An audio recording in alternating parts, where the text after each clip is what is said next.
India एक ऐसा देश है जहां हिस्ट्री का चैप्टर चेंज कर दिया जाता है, पर माइंडसेट का सिलेबस हजारों साल से सेम चल रहा है।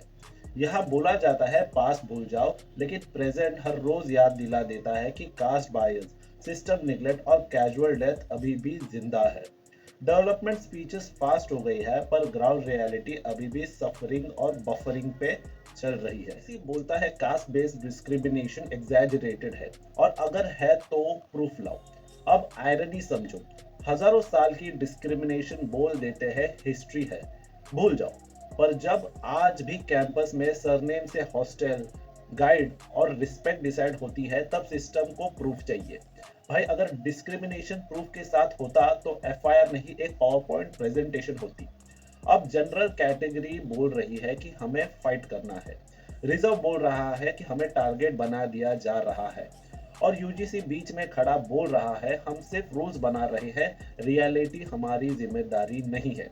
इंडिया में लोग कास्ट के खिलाफ बोलते हैं, पर कास्ट छोड़ने को बोलो तो आइडेंटिटी क्राइसिस हो जाता है। आज अजीत पवार महाराष्ट्र के डिप्टी सीएम प्लेन क्रैश में मारे गए। ये जोक नहीं है, ये ट्रेजेडी है। प्लेन पुराना था, पहले भी इश्यूज थे, फिर भी ऑपरेट हो रहा था। क्रैश के बाद क्या मिला? कंडोलेंसेस और ट्वीट, साइलेंस और पेंडिंग इंक्वायरी।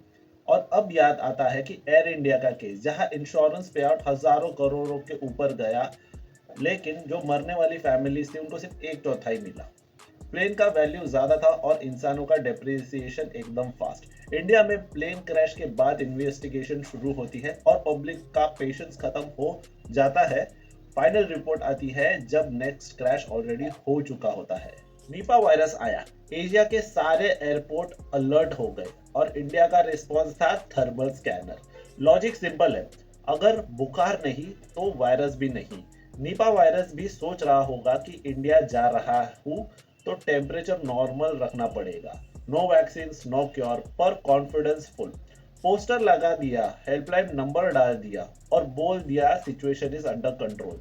इंडिया में वायरस तब डेंजरस होता है जब फॉरेन मीडिया हेडलाइन बनाए, वरना हम बोलते रहते हैं डोंट पैनिक, जबकि पैनिक ऑलरेडी सिस्टम के अंदर बैठा होता है। मुंबई के मीरा भाईंदर में फ्लाईओवर बना, प्रॉमिस था 4 लेन का, बीच में आके 2 लेन का ही हो गया। ये फ्लाईओवर नहीं, इंफ्रास्ट्रक्चर का फ्रिंकलेशन है। पब्लिक पूछती है ट्रैफिक कैसे कम होगा, अथॉरिटी बोलती है कि तुम एडजस्ट करो। ब्रिज है या बॉटल नेक, पब्लिक ने पूछा, अथॉरिटी का रिप्लाई था अरे काम रखो, बाकी 2 लेन फ्यूचर में बनाएंगे। इंडिया में इंफ्रास्ट्रक्चर फ्यूचर के लिए बनता है, पर फ्यूचर कब आएगा ये टेंडर में कभी मेंशन ही नहीं होता। रिबन कटिंग हो जाती है, पर लॉजिक कटिंग हमेशा पेंडिंग ही रह जाती है। फूड सेफ्टी इंडिया में ऐसी चीज है जो डिजास्टर के बाद याद आती है। जब तक मोमो टेस्टी है, हाइजीन ऑप्शनल है, और जब फायर लग जाए तो ब्लेम होता है शॉर्ट सर्किट।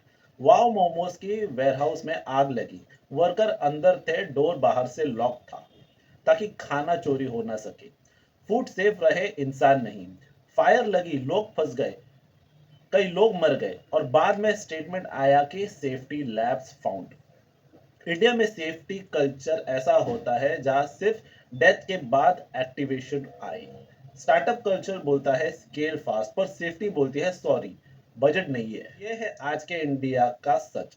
हजारों साल का डिस्क्रिमिनेशन भूलने को बोलते हैं, पर आज का बायस डिनाई कर देते हैं। प्लेन क्रैश पे मॉर्निंग होती है, पर आंसर्स नहीं मिलते। वायरस आता है, पोस्टर्स लग जाते हैं। फ्लाईओवर बनता है पर आधा, फैक्ट्री जलती है पर सिस्टम इंटैक्ट रहता है। अगर ये फनी नहीं लगा तो समझ जाओ ये कॉमेडी नहीं है, ये न्यूज़ है। लाइक शेयर सब्सक्राइब करो, क्योंकि अगर हम नहीं बोले तो सिस्टम बोलेगा नो इश्यूज फाउंड।